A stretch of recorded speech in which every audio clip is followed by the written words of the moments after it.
सभी को नमस्कार। सब्सक्राइब कीजिए हमारे चैनल को और बेल आइकन को हिट कीजिए ताकि लेटेस्ट वीडियो पहुंचे सबसे पहले आपके पास। गुड मॉर्निंग, सभी को नमस्कार। प्यारे विद्यार्थियों, आप सभी का ऑनलाइन क्लासेस में हार्दिक स्वागत। मैं ऋषिकेश शर्मा आज आप लोगों के लिए एक बहुत ही इंपॉर्टेंट टॉपिक लेकर के आया हूँ। जैसा कि हमारी जो पिछली क्लास थी उस क्लास के अंदर हमने बेलन और शंकु से संबंधित क्वेश्चनों के बारे में पढ़ा था। आज की जो हमारे टॉपिक के लिए दो महत्वपूर्ण जो आकृतियां थी उसमें जो पहले नंबर की जो आकृति है वो है गोला और सेकंड नंबर की जो आकृति है वो है अर्धगोला।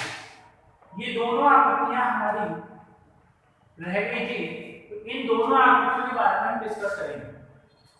तो गोले और अर्धगोले की बात करें तो सबसे पहले बहुत सारे विद्यार्थियों के माइंड में एक कॉन्सेप्ट होता है और वो ये कॉन्सेप्ट होता है कि जो वृत्त होता है वही गोला होता है।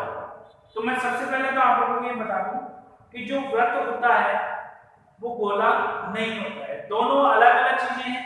वृत्त जो आकृति होती है और गोला जो आकृति होती है ये दोनों अलग अलग कॉन्सेप्ट है, वृत्त और गोला। वृत्त की अगर मैं बात करूं तो वृत्त के अंदर सिर्फ और सिर्फ जो ये मैंने बनाया है बात, सिर्फ यही बात आता है। ये जो आपको लाइन दिख रही है इस लाइन को हम केवल वृत्त बोलते हैं। इस लाइन के अलावा जो ये अंदर वाला भाग आपको दिखाई दे रहा है, जो ये अंदर वाला भाग है, जैसे प्लस मैंने यहाँ पे ड्रॉ किया है, तो जो ये प्लस वाला भाग आप लोगों को दिखाई दे रहा है, इस प्लस वाले भाग का वृत्त से कोई भी संबंध नहीं होता है। केवल जो ये लाइन आपको दिखाई दे रही है इस लाइन से ही आपको वृत्त को लेना होता है और इस लाइन के आधार पर आपको वृत्त की परिधि और वृत्त के क्षेत्रफल की गणना करनी होती है। लेकिन मैं बात करूं गोले की, तो गोले के अंदर ये लाइन भी होती है और साथ में ये जो अंदर वाला पार्ट है ये भी गोले के अंदर आता है। कहने का मतलब जो वृत्त है वो केवल एक गोलाकार भाग का नाम है, जबकि जो गोला होता है वो क्या होती है, आकृति होती है। आप लोगों ने देखा होगा कि जो क्रिकेट की बॉल आती है उसमें दो प्रकार की बॉल चलती है। पहले नंबर की बॉल आप लोगों ने देखी होगी तो प्लास्टिक की जो बॉल आती है उस प्लास्टिक की बॉल के एक परत चढ़ी हुई रहती है, ग्लैंड चढ़ी हुई रहती है और उसके अंदर का जो भाग होता है वो खोखला भाग होता है।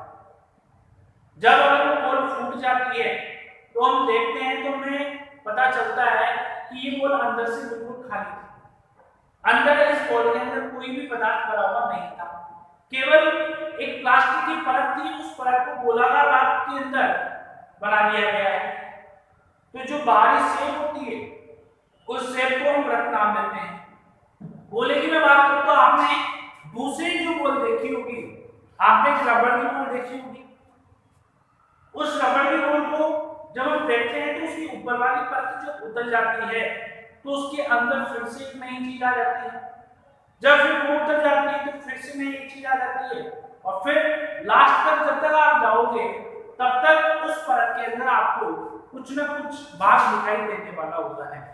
कहने का मतलब बॉल अंदर से पूरी तरीके से क्या होती है, भरी हुई होती है। उस बॉल के अंदर कोई भी पार्टीशन खाली नहीं होता है।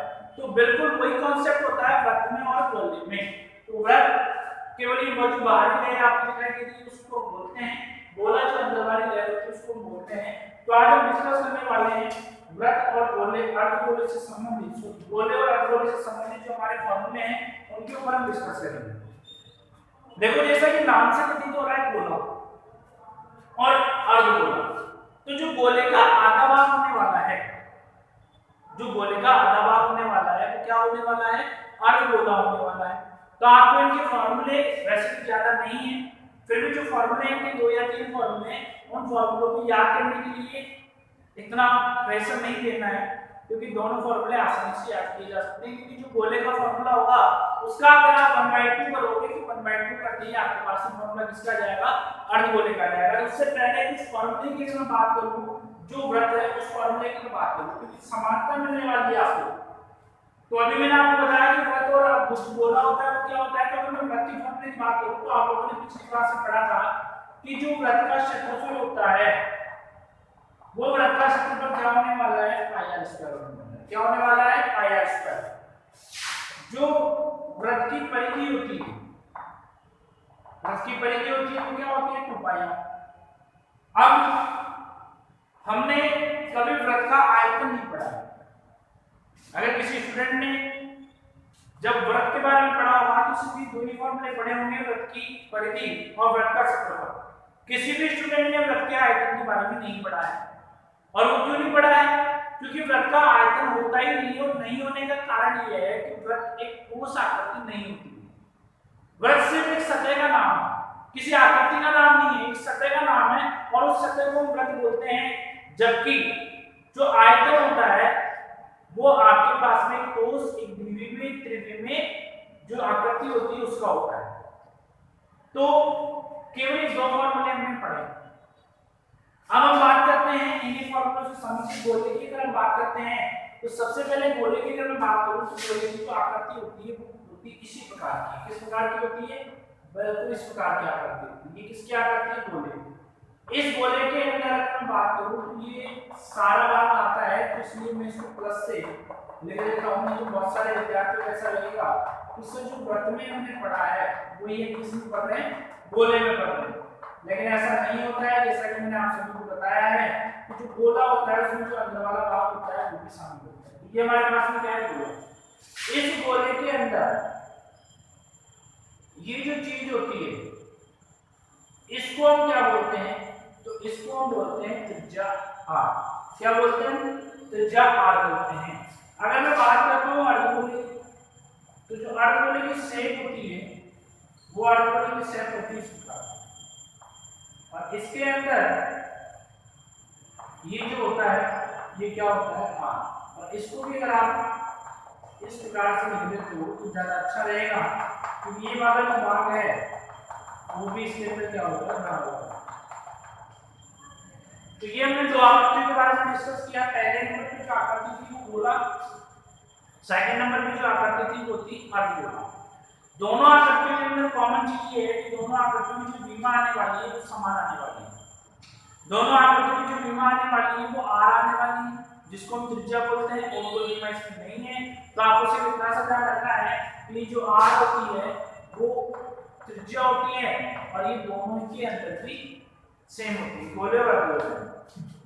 अब हम बात करते हैं सबसे पहले फॉर्मूले की। तो पहले फॉर्मूले की मैं बात करूं तो पहला फॉर्मूला है गोले का पृष्ठीय क्षेत्रफल। गोले का जो पृष्ठीय क्षेत्रफल होता है वो पृष्ठीय क्षेत्रफल होता है 4 पाई r स्क्वायर। अब बहुत सारे विद्यार्थियों को ऐसा लग रहा होगा कि सर जब हमने शंकु पढ़ा था, हमने बेलन पढ़ा था, हमने घन पढ़ा था, घनाभ पढ़ा था, तब क्षेत्रफल के 2 फॉर्मूले हमने पढ़े। एक पढ़ा था वक्र पृष्ठीय क्षेत्रफल का, एक पढ़ा था संपूर्ण पृष्ठीय क्षेत्रफल का। लेकिन यहाँ पे सिर्फ और सिर्फ एक फॉर्मूला पढ़ रहे हैं। तो देखो मैंने आपको जब वक्र पृष्ठीय क्षेत्रफल और पृष्ठीय क्षेत्रफल के बारे में बताया था तो मैंने आपसे ये कहा था कि वक्र पृष्ठीय क्षेत्रफल के अंदर जब ऊपर वाला भाग और नीचे वाला भाग जोड़ दिया जाता है तो आपके पास में जो मान आता है वो संपूर्ण पृष्ठीय क्षेत्रफल का आता है। लेकिन गोले के अंदर कोई ऊपर वाला भाग और कोई नीचे वाला भाग होता ही नहीं। तो जब ऊपर वाला भाग या नीचे वाला भाग नहीं होगा तो आप पृष्ठीय क्षेत्रफल और संपूर्ण पृष्ठीय क्षेत्रफल का फॉर्मूला नहीं ला सकते। तो इसलिए गोले का एक ही फॉर्मूला होता है, और उसी को हम पृष्ठीय क्षेत्रफल और वक्र पृष्ठीय क्षेत्रफल की जगह पे काम में लेते हैं, क्योंकि दोनों एक ही फॉर्मूले के अंदर आते हैं। अगले की मैं बात करूं नेक्स्ट फॉर्मूले की, तो मैं लिखता हूं गोले का आयतन। गोले के आयतन की मैं बात करूं तो गोले का जो आयतन होता है वो होता है 4/3 पाई r3।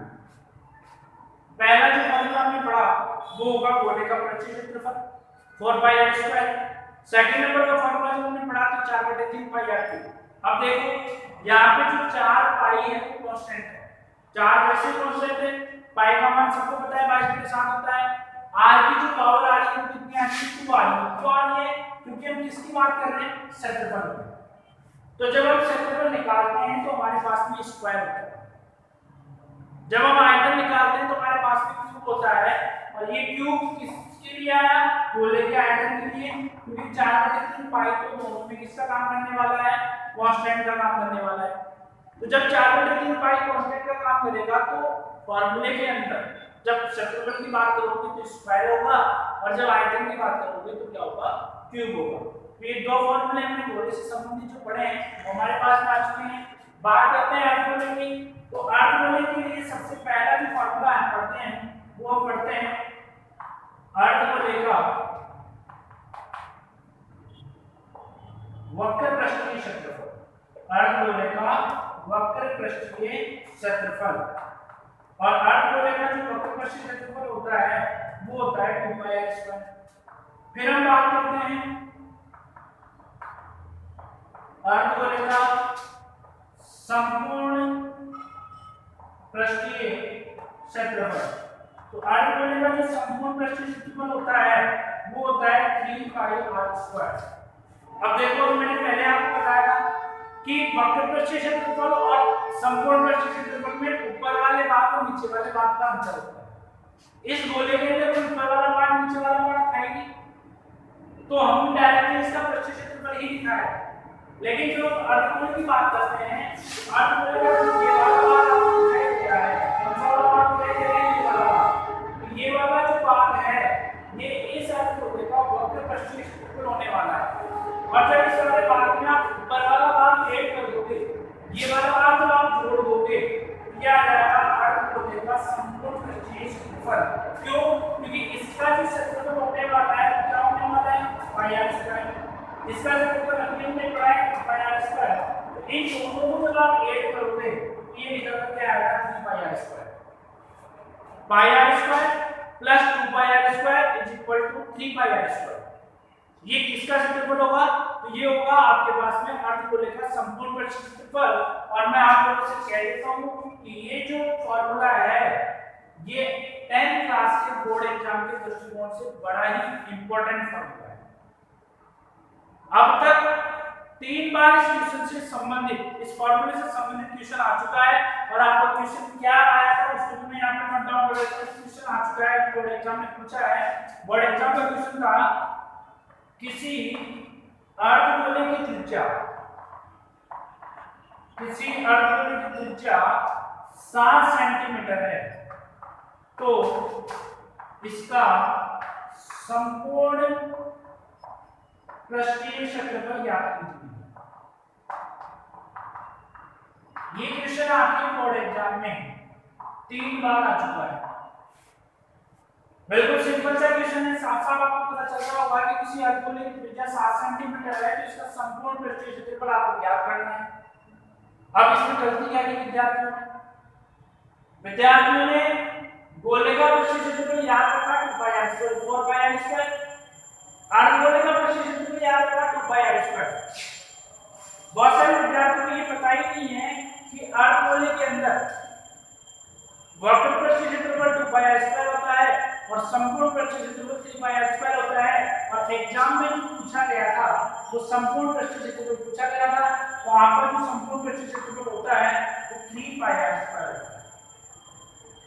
3 की जगह 3 होगा, पाई की जगह 22/7 होगा, r की जगह पे आएगा 7 × 7। कट करोगे 7 से 7 कट जाएगा। 3 22 को 7 से मल्टीप्लाई करोगे तो 22 × 154, 4 को 3 से मल्टीप्लाई करोगे 12, 5 को 3 से करोगे 15 और 1 16 और ये होगा 462। क्या आने वाला है वहां पर? सेंटीमीटर स्क्वायर आने वाला है। क्यों आने वाला है? क्योंकि जो त्रिज्या दी हुई है वो किसमें दी हुई है? सेंटीमीटर में। पृष्ठीय क्षेत्रफल के लिए हमने पढ़ा कि जब क्षेत्रफल की हम बात करेंगे तो जो हमारा मात्रक रहने वाला है वो स्क्वायर में रहने वाला है। तो यहाँ पे जो अर्धगोले का संपूर्ण पृष्ठीय क्षेत्रफल आया है 462 सेंटीमीटर स्क्वायर आया।